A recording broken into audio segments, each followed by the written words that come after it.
Hello friends, आप सभी का स्वागत है हमारे आज की इस वीडियो में।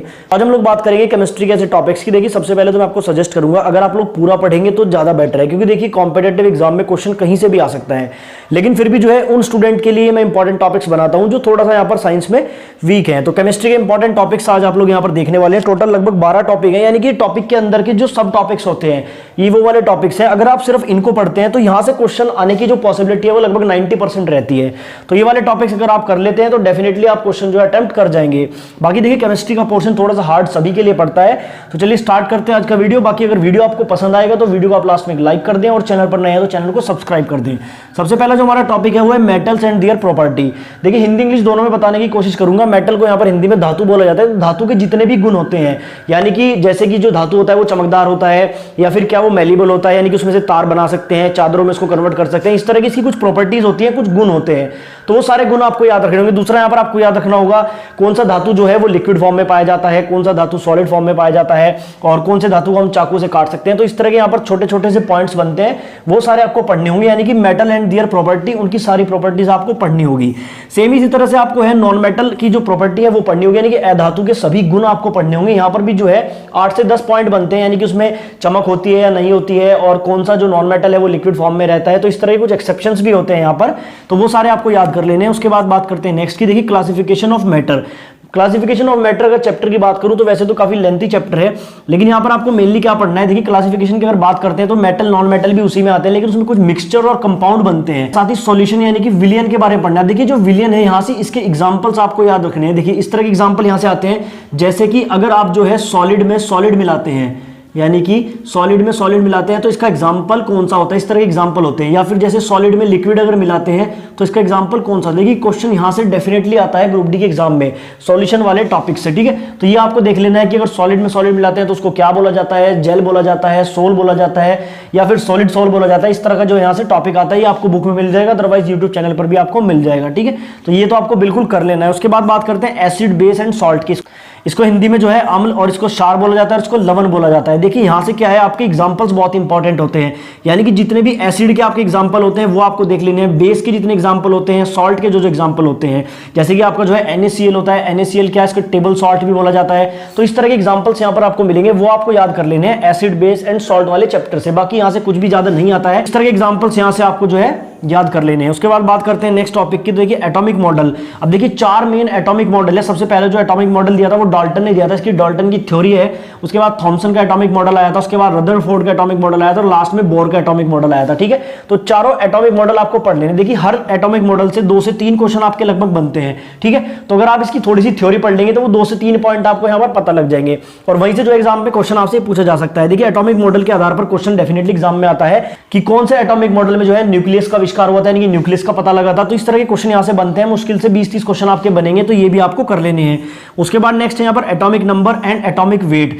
देखिए परमाणु भार एंड परमाणु संख्या से रिलेटेड जो है एक क्वेश्चन डेफिनेटली आपके एग्जाम में आता है। आपसे पूछा जाता है कि जो परमाणु भार होता है वो क्या होता है, परमाणु संख्या क्या होती है, और कुछ इंपॉर्टेंट आपको याद भी करने हैं। जैसे अगर बात करते हैं यहाँ पर आपका जो पीरियोडिक टेबल होता है, पीरियोडिक टेबल में जो आपका यहाँ पर फर्स्ट पीरियड होता है या फिर आप कह सकते हैं जो फर्स्ट ग्रुप होता है, फर्स्ट ग्रुप में जितने भी आते हैं आपके सोडियम लिथियम, तो इन सभी के क्या है आपको एटॉमिक नंबर और एटॉमिक मास याद होने चाहिए। कई बार डायरेक्ट पूछा जाता है कि लिथियम का एटॉमिक नंबर क्या होता है, एटॉमिक मास क्या होता है। इसी से रिलेटेड यहाँ पर कुछ और टॉपिक आते हैं, आइसोटॉप्स, आइसोबार्स एंड आइसोटॉन्स, ठीक है। इसको हिंदी में क्या बोला जाता है ये आप अपनी बुक में देख लीजिएगा।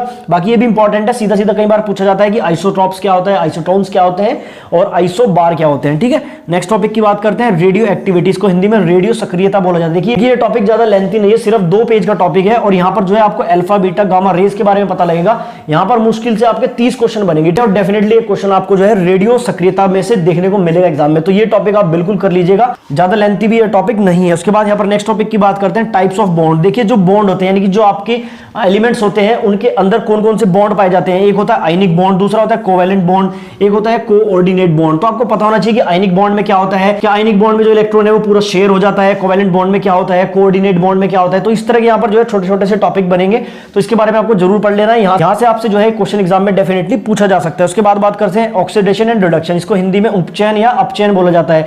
छोटा सा टॉपिक है, सिंपल आपको जो है इक्वेशन दे दी जाएगी, जैसे यहाँ पर Na+Cl, इस तरह से यहाँ पर जो है कोई भी एक इक्वेशन कंडीशन दे दी जाएगी और आपसे पूछ लिया जाता है कि किसका रिडक्शन हुआ है और किसका ऑक्सीडेशन हुआ है। इस सिर्फ एग्जांपल की मैंने समझा, यहाँ पर कोई भी ऑक्सीडेशन या रिडक्शन नहीं हो रहा है, लेकिन इस तरह से ही क्वेश्चन डायरेक्ट पूछा जाता है एग्जाम में कि कहां पर आपका रिडक्शन हो रहा है, कहां पर ऑक्सीडेशन हो रहा है। बाकी इसके लिए मैं एक वीडियो जल्दी ही बनाने वाला हूं। उसके बाद नेक्स्ट टॉपिक की बात करते हैं, पीरियोडिक टेबल। देखिए पीरियोडिक टेबल आपको पूरा पढ़ना है क्योंकि सबसे ज्यादा क्वेश्चन आने की संभावना यहीं से रहती है। 3 से 4 क्वेश्चन आने की संभावना केमिस्ट्री में यहीं से रहती है, क्योंकि जितने सारे पीछे के टॉपिक हैं वो सारे आपके पीरियोडिक टेबल से रिलेटेड होते हैं।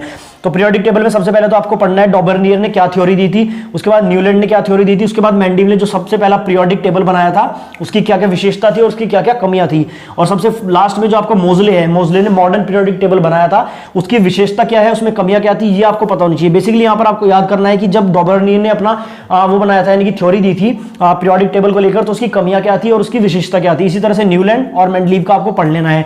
बाकी यहाँ से जो है लगभग 50 क्वेश्चन इंपॉर्टेंट बनते हैं, उसकी वीडियो में जल्दी बनाऊंगा। अगर वो 50 क्वेश्चन आप कर लेंगे तो आपको डेफिनेटली एग्जाम में क्वेश्चन देखने को मिल जाएगा। नेक्स्ट बात करते हैं metal and their ores. Ores किसको बोला जाता है, एस्क को बोला जाता है, कि किस मेटल का कौन सा एस्क होता है। ठीक है, जैसे आयरन का कौन सा एस्क होता है, मैग्नीशियम का कौन सा एस्क होता है। तो यहां से आपको याद करने हैं, मुश्किल से आपके जो है 20 से 25 बनेंगे। तो 20 से 25 अगर आप याद कर लेंगे तो डेफिनेटली एक क्वेश्चन यहां से भी आपको देखने को मिल जाएगा। और लास्ट में मैंने लिया है फ्यूल एंड एक्सप्लोसिव्स, यानी कि जो आपके फ्यूल्स होते हैं, जैसे अगर बात करते हैं पेट्रोल की, या फिर आपकी जो है बायोगैस की बात करते हैं, या फिर आपकी जो है सीएनजी की बात करते हैं, तो ये सारे आपके फ्यूल्स होते हैं। तो इनके बारे में आपको थोड़ा सा पढ़ लेना है कि सीएनजी के अंदर क्या क्या पाया जाता है, बायोगैस में क्या क्या पाया जाता है। इसी तरह से आपके जो एक्सप्लोसिव होते हैं जैसे टीएनटी होता है, तो इनकी फुल फॉर्म आपको पता होनी चाहिए। बाकी इसमें आपको जो है इससे ज्यादा नहीं पढ़ना है। तो 12 इंपॉर्टेंट टॉपिक मैंने लिए। देखिए अगर आप पूरी केमिस्ट्री नहीं पढ़ पाते हैं तो सिर्फ ये 12 टॉपिक जिस तरह से मैंने बताया, इस तरह से अगर आप पढ़ लेंगे तो डेफिनेटली आपको जो है एग्जाम में क्वेश्चंस देखने को मिलेंगे। और देखिए 6 से 7 नंबर की केमिस्ट्री आती है, 4-5 नंबर भी अगर आप गेन कर लेते हैं तो बाकी स्टूडेंट से आप डेफिनेटली आगे चले जाएंगे। दोस्तों देखिए बात करते हैं बायोलॉजी के इंपॉर्टेंट टॉपिक के बारे में। सबसे पहला जो मैंने यहाँ पर टॉपिक लिया है ये है आपके मेजर ब्रांचेस ऑफ बायोलॉजी, यानी कि जीव विज्ञान की प्रमुख शाखा। देखिए एक क्वेश्चन यहाँ से आपका बिल्कुल 100% आना ही है। और जीव विज्ञान की जो प्रमुख शाखा है, यानी कि जैसे लाइट की स्टडी को क्या कहा जाता है, मधुमक्खी की जो है स्टडी को क्या कहा जाता है, मानव का शरीर है उसकी स्टडी को क्या कहा जाता है, मानव बीमारियों की स्टडी को क्या कहा जाता है, आपका जो मधुमक्खी है उसकी स्टडीज को क्या कहा जाता है। इस तरह के यहाँ पर जो मेजर ब्रांचेस ऑफ बायोलॉजी की बनती है। 30 से 40 यहाँ पर जो है इंपॉर्टेंट क्वेश्चन आपके बनेंगे। इसके रिगार्डिंग मैंने वीडियो भी बनाया था, 25 मैंने इंपॉर्टेंट वहाँ पर आपको कराए थे। बाकी मैं जो है अपने टेलीग्राम के ग्रुप में डाल दूंगा, डिस्क्रिप्शन से आप लोग वहाँ पर ज्वाइन हो जाइए। 40 से 45 जो इंपॉर्टेंट है मैं आपको बता दूंगा। तो सबसे पहले तो आपको यहाँ पर मेजर ब्रांचेस ऑफ बायोलॉजी की पढ़नी है, यानी कि जीव विज्ञान की जो प्रमुख शाखाएं हैं वो आपको पढ़ लेनी है। यहाँ से आपको एक क्वेश्चन डेफिनेटली देखने को मिलेगा। दूसरा जो इंपॉर्टेंट टॉपिक है, देखिए important discoveries and name of scientist, यानी कि प्रमुख खोज और वैज्ञानिकों के नाम। अब देखिए ऐसा है आपकी बायोलॉजी में जो है बहुत सारे वैज्ञानिकों के नाम आएंगे, जैसे आपका रॉबर्ट ब्राउन है जिन्होंने सेल के अंदर न्यूक्लियस की खोज करी थी, रॉबर्ट हुक है जिन्होंने सेल की खोज करी थी। तो इस तरह से आपको जो है सभी साइंटिस्ट के नाम याद होने चाहिए। साथ ही कुछ इंपॉर्टेंट डिस्कवरी है, जैसे कि आपका जो थर्मामीटर है उसका आविष्कार किसने करा था, स्टेथोस्कोप का आविष्कार किसने करा था। इस तरह की जितने भी साइंस से रिलेटेड आपकी डिस्कवरीज है वो आपको याद करनी होंगी। 50 से 60 कम से कम आप याद करें, जो भी इंपॉर्टेंट है। इसका भी PDF प्रोवाइड कराने की मैं आपको कोशिश करूंगा, तो आप लोग जो है टेलीग्राम में ज्वाइन हो जाइए। तो दूसरा ये हमारा इंपॉर्टेंट टॉपिक रहने वाला है। तीसरा यहाँ पर जो है टॉपिक इंपॉर्टेंट वो है टेक्सोनॉमी, यानी कि वर्गीकी। देखिए जो टेक्सोनॉमी वाला चैप्टर है ये बहुत ही ज़्यादा इंपॉर्टेंट है, और मैं आपको बता दूं यहाँ से जो है आपको 2 से 3 क्वेश्चन भी कई बार देखने को मिल सकते हैं। अब देखिए ये वाला चैप्टर आपको पूरा नहीं पढ़ना है, क्योंकि पूरा अगर आप इस चैप्टर को पढ़ेंगे तो बहुत ही वाइड हो जाएगा, काफ़ी ज़्यादा बड़ा चैप्टर है, बहुत ज़्यादा टिपिकल भी है। इसमें आपको ऐसे ऐसे वर्ड्स देखने को मिलेंगे जो आपको याद करने बहुत ही मुश्किल हो जाएंगे। तो यहाँ से आपको क्या करना है, एक तो यहाँ से जो है आपको साइंटिफिक नेम्स याद करने हैं, जैसे कि काऊ का जो साइंटिफिक नेम है वो बॉस इंडिका होता है, और जो आपका मटर होता है उसका साइंटिफिक नेम पाइसम सटाइवम होता है। तो इस तरह के जो साइंटिफिक नेम होते हैं, कम से कम 40 साइंटिफिक नेम आपको याद करने हैं, डिफरेंट।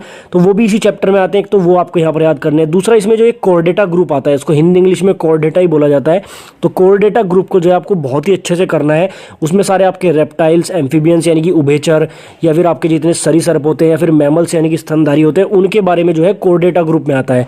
तो सिर्फ यहाँ से आपको कोर्डेटा ग्रुप पढ़ना है, बाकी जो आपके ग्रुप्स हैं आप उनको छोड़ भी सकते हैं, और अगर आप लोग डिटेल में जाना चाहते हैं तो वो भी आप पढ़ सकते हैं। लेकिन जिन स्टूडेंट को टू द पॉइंट स्टडी करनी है वो सिर्फ यहाँ पर कोर्डेटा ग्रुप को ही पढ़े, ये मैं आपको सजेस्ट करूंगा। नेक्स्ट टॉपिक है यहाँ पर 4th नंबर पर डाइजेस्टिव सिस्टम, यानी कि पाचन तंत्र। अब देखिए पाचन तंत्र इसलिए इंपॉर्टेंट है क्योंकि इस टॉपिक से जो है हार्मोन से रिलेटेड बहुत सारे क्वेश्चन एग्जाम में पूछे जाते हैं। इसमें जितने भी हार्मोन्स आएंगे कि लीवर से कौन सा हार्मोन सिक्रीट होता है, आपके माउथ से जो है क्या रिलीज होता है, आपके जो स्टमक होता है उसमें कौन सा एसिड बनता है, इस तरह के यहाँ पर बहुत सारे क्वेश्चन बन जाते आते हैं, तो डाइजेस्टिव सिस्टम वाला चैप्टर आपको पूरा पढ़ना है, यानी कि इसकी थ्योरी आपको पूरी पढ़ लेनी है। उसके बाद फिफ्थ यहाँ पर जो इंपॉर्टेंट टॉपिक है वो स्केलेटन सिस्टम यानी कि कंकाल तंत्र। देखिए कंकाल तंत्र से भी बहुत ही इंपॉर्टेंट क्वेश्चन आपके बनते हैं। छोटा सा चैप्टर है, यानी कि 2 पेज का आपका सिर्फ चैप्टर है। यहाँ पर आपको जो है हड्डियों की संख्या, मांसपेशियों की संख्या, सबसे बड़ी मांसपेशी कौन सी है, सबसे बड़ी हड्डी कौन सी, इस तरह के जो मेजर क्वेश्चन है वो यहाँ से आपको कर लेने हैं। तो आप इसकी थ्योरी पढ़ें, पहले 2 से 3 पेज की इसकी थ्योरी है, उसके बाद इसके क्वेश्चंस करें। यहाँ से भी क्वेश्चन आने की संभावना बहुत ही ज़्यादा रहती है। उसके बाद नेक्स्ट टॉपिक है आपका ह्यूमन डिजीज यानी कि मानव रोग। देखिए मानव रोग से जो आपका क्वेश्चन है वो बिल्कुल फिक्स है, एक क्वेश्चन तो 100% फिक्स है, बाकी कई बार 2 क्वेश्चन भी आने की संभावना रहती है। यहाँ पर जो है जीवाणु से होने वाले रोग, विषाणु से होने वाले रोग, ये सभी रोग आपको याद करने होंगे। उनका वाहक कौन है, उनके विषाणु या जीवाणु का नाम क्या है, इस डिजीज के क्या क्या सिम्टम्स होते हैं, कौन से अंग को ये प्रभावित करते हैं, इस तरह के यहाँ पर क्वेश्चन बनेंगे। तो ये वाला टॉपिक आपको बिल्कुल 100% पूरा कर लेना है। उसके बाद यहाँ पर 7th नंबर पर जो मैंने इंपॉर्टेंट टॉपिक लिया है वो है प्रोटीन, विटामिन एंड मिनरल, यानी कि विटामिन, प्रोटीन और खनिज पदार्थ। देखिए प्रोटीन, विटामिन और मिनरल से ही संबंधित आपके एग्जाम में क्वेश्चन पूछे जाते हैं। बहुत ही ईजी टॉपिक है, ज़्यादा हार्ड नहीं है और आसानी से आपको याद हो जाएगा। ये वाला टॉपिक भी आपको कर लेना है, यहाँ से भी क्वेश्चन आने की पॉसिबिलिटी बहुत ही ज़्यादा है। उसके बाद जो 8th टॉपिक इंपॉर्टेंट है वो है प्लांट किंगडम यानी कि पादप जगत। अब देखिए जो आपका पादप जगत है वो भी आपको पूरा नहीं पढ़ना है, पूरा अगर आप पढ़ेंगे तो लेंथी हो जाएगा। यहाँ पर सिर्फ आपको बैक्टीरिया, फंजाई और एल्गी यानी कि जीवाणु, कवक और शैवाल के बारे में आपको पढ़ना है।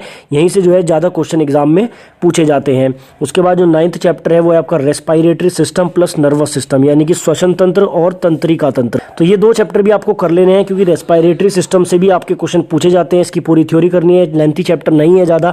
नर्वस सिस्टम यानी कि जो तंत्रिका तंत्र है ये भी आपको करना है। और यहाँ पर मैं आपको सजेस्ट करूँगा इसकी थ्योरी प्लस MCQ आपको जरूर करने हैं, क्योंकि यहाँ पर जो है आपको MCQ करने से ही पता लगेगा कि किस तरह के क्वेश्चन यहाँ से आते हैं। और लास्ट यहाँ पर हमारा टॉपिक है वो है प्लांट फिजियोलॉजी यानी कि पादप आकारिकी। देखिए यहाँ पर जो आपको टॉपिक नहीं पढ़ना है, ना ही आपको कोई थ्योरी पढ़नी है, इसके सिर्फ आपको जो है MCQs करने हैं ज़्यादा से ज़्यादा 50, 100, 150 जितने भी MCQ आप यहाँ से कर सकते हैं। तो सिर्फ अगर आप MCQ यहाँ से कर लेंगे, क्योंकि ये टॉपिक जो है थोड़ा वाइड हो जाता है, तो इसके सिर्फ MCQ आपको ज़्यादा हेल्पफुल हो जाएंगे। और MCQ करने से आपको 1-2 क्वेश्चन एग्जाम में देखने को मिल जाएगा। तो टोटल यहाँ पर मैंने 10 चैप्टर आपको ऐसे बताए हैं, जहाँ से आप लोग जो है अगर 12 नंबर की बायो आती है तो 7 से 8 नंबर आप आसानी से गेन कर सकते हैं इन टॉपिक से। तो ये उन स्टूडेंट के लिए है जिनकी तैयारी अभी तक नहीं है, बाकी जिन्होंने डिटेल में पढ़ा हुआ है वो इन टॉपिक को जो है अच्छे से प्रिपेयर कर सकते। फिजिक्स का डिटेल सिलेबस देखिए, सबसे पहले अगर बात करें फिजिक्स के सिलेबस की, तो इसमें सबसे पहला चैप्टर आता है आपका यूनिट एंड मेजरमेंट। अब देखिए यूनिट एंड मेजरमेंट की अगर मैं यहाँ पर बात करता हूँ तो यहाँ पर देखिए जो डिस्टेंस वाला टॉपिक है यानी कि दूरी की आपको सभी यूनिट याद कर लेनी है। अब देखिए सभी यूनिट से क्या मतलब है, जैसे कि यहाँ पर 1 किलोमीटर में कितने मीटर होते हैं, नॉटिकल माइल की यूनिट याद कर लेनी है कि 1 किलोमीटर में कितने नॉटिकल माइल होते हैं, astronomical unit, light year, parsec, काफ़ी सारी यूनिट आती है आपके डिस्टेंस की, यानी कि दूरी को नापने की जितनी भी यूनिट आती हैं वो सभी आपकी टिप्स पर होनी चाहिए, सभी की वैल्यू के साथ। देखिए जो आपको मैं इस वीडियो में बताऊंगा इससे ज़्यादा डीप आपको यूट्यूब पर कोई नहीं बता सकता, हालांकि इस तरह की वीडियोस कोई यूट्यूब पर बनाता भी नहीं है। यहाँ पर मैं आपको बिल्कुल डीपली एनालिसिस देता हूँ, और आज का जो एनालिसिस है ऐसा तो वीडियो आपको यूट्यूब पर मिलेगा ही नहीं।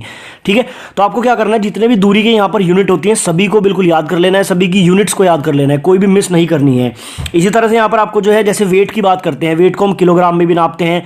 ठीक है, तो वेट को इसके अलावा और किस चीज़ में नापा जाता है, जैसे आउंस में नापते हैं, इसको पाउंड में नापते हैं, तो पाउंड में इसकी क्या वैल्यू होती है, आउंस में क्या वैल्यू होती है, तो ये सारी बातें आपको पता होनी चाहिए। देखिए यूनिट एंड मेजरमेंट से 2 क्वेश्चन आने की लगभग पॉसिबिलिटी रहती है, और ये वाला जो चैप्टर है इसलिए भी इंपॉर्टेंट हो जाता है क्योंकि इसके आधार पर आगे चैप्टर्स में भी आपको हेल्प मिलती है। तो ये वाला चैप्टर तो आपको बिल्कुल अच्छे से कर लेना है।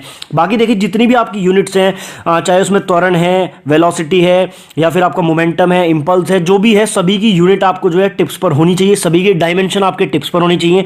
ज़्यादा नहीं है, 20 से 30 टोटल बनते हैं, तो अगर आप इन सारों को भी याद कर लेंगे तो आगे चैप्टर्स में भी आपको हेल्प मिलेगी, और इस वाले चैप्टर से भी जो क्वेश्चन आएगा आप उसको अटेम्प्ट कर जाएंगे। ठीक है, तो यूनिट एंड मेजरमेंट में आपको इस तरह से पढ़ना है। दूसरा यहाँ पर जो चैप्टर है, हालांकि ये पहले चैप्टर का ही पार्ट है, मेजरिंग इंस्ट्रूमेंट इसमें आते हैं। देखिए मेजरिंग इंस्ट्रूमेंट जैसे कि देखिए यहाँ पर जो कार्स होती है यानी कि जो व्हीकल्स होते हैं उसमें दूरी को कौन नापता है, आपका ओडोमीटर नापता है, स्पीड को कौन नापता है, स्पीडोमीटर नापता है, और देखिए जो पनडुब्बी में लगा होता है पेरिस्कोप ऊपर की चीजें देखने के लिए।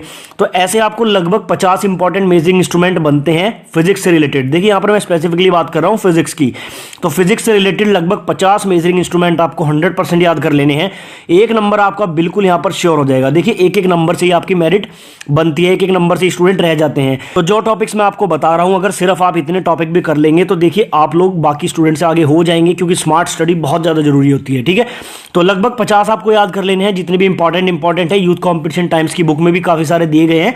इसके अलावा लगभग 50 तो आपको याद करने ही है। तीसरा टॉपिक है इक्वेशन ऑफ मोशन। देखिए इक्वेशन ऑफ मोशन यानी कि मोशन की 3 यहाँ पर इक्वेशन होती हैं। v is equals to u plus 80, s is equals to u t plus half 80 square, v square is equals to u square plus 2as। अब देखिए ये वाला जो चैप्टर है यहाँ पर एक तो आपको ये तीनों याद होने चाहिए, इसके आधार पर न्यूमेरिकल आता है आपका, ठीक है।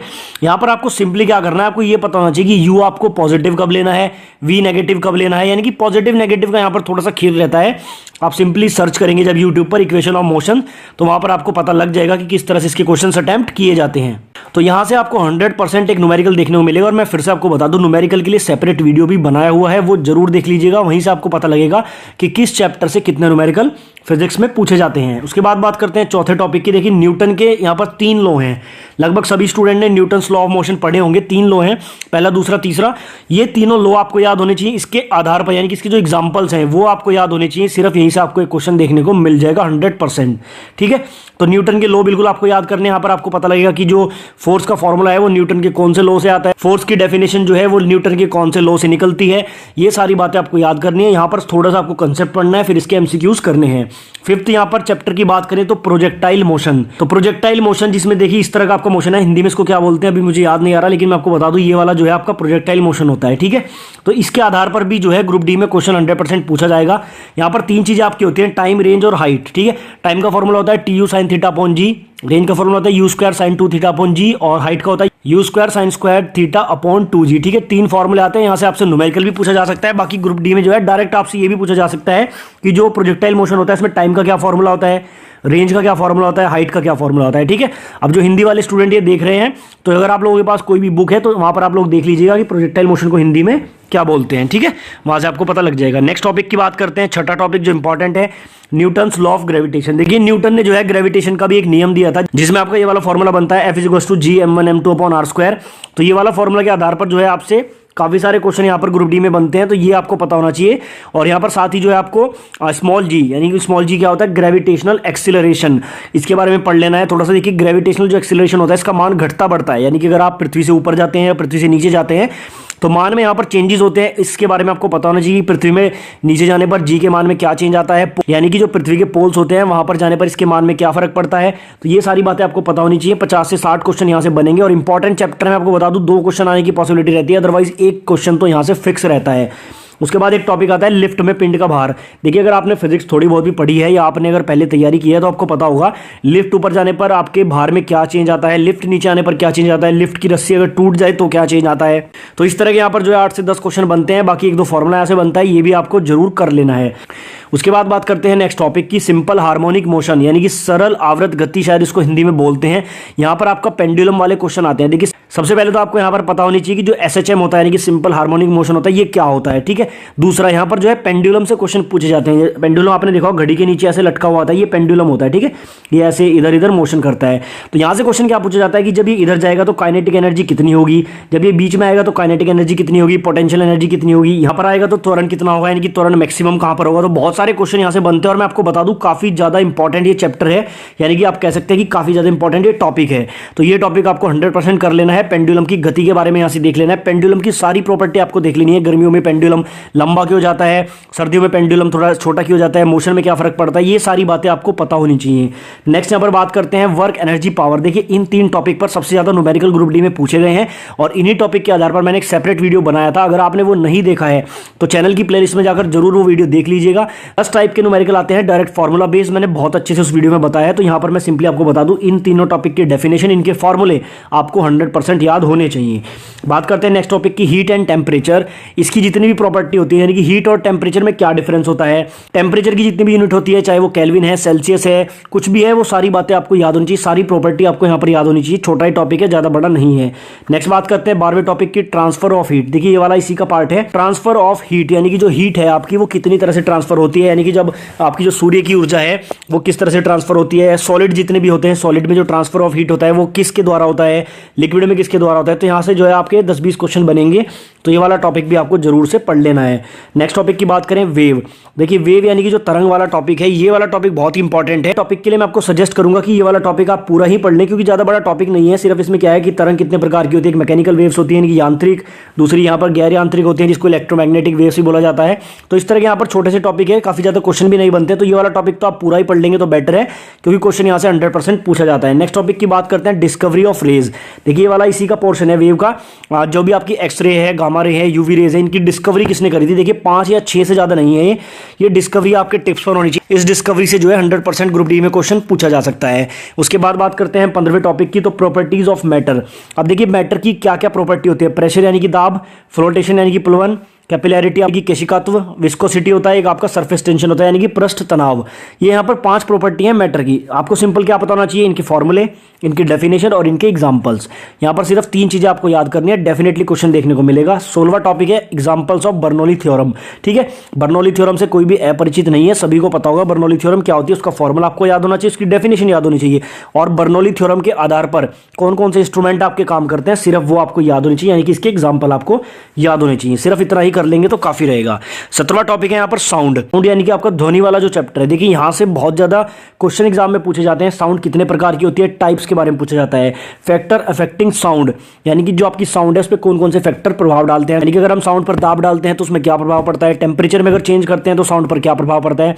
तो यहाँ पर 5-6 इसके फैक्टर्स हैं जो उसको अफेक्ट करते हैं, वो आपको याद करने हैं। कैरेक्टरिस्टिक्स इसके याद कर लेने हैं साउंड के, जिसमें आपके जो है रिफ्लेक्शन ऑफ साउंड आता है, रिफ्रैक्शन ऑफ साउंड आता है, इको आता है। तो ये सारे पॉइंट्स भी आपको देख लेने हैं। प्रकाश यानी कि लाइट वाला जो चैप्टर है, अब देखिए अगर आपको ग्रुप डी में आगे जाना है बाकी स्टूडेंट से तो भाई ये चैप्टर आपकी टिप्स पर होना चाहिए। प्रकाश यानी कि लाइट वाला बहुत ही ज़्यादा इंपॉर्टेंट चैप्टर है। पहले ही बता दूं चैप्टर बहुत ज़्यादा लेंथी भी है। इसी में आपके मिरर फॉर्मूले, लेंस फॉर्मूले, सारी चीज़ें आ जाती हैं। लेंथी चैप्टर है, टाइम लगेगा करने में, लेकिन क्वेश्चन भी यहाँ से कम 3 पूछे जाते हैं।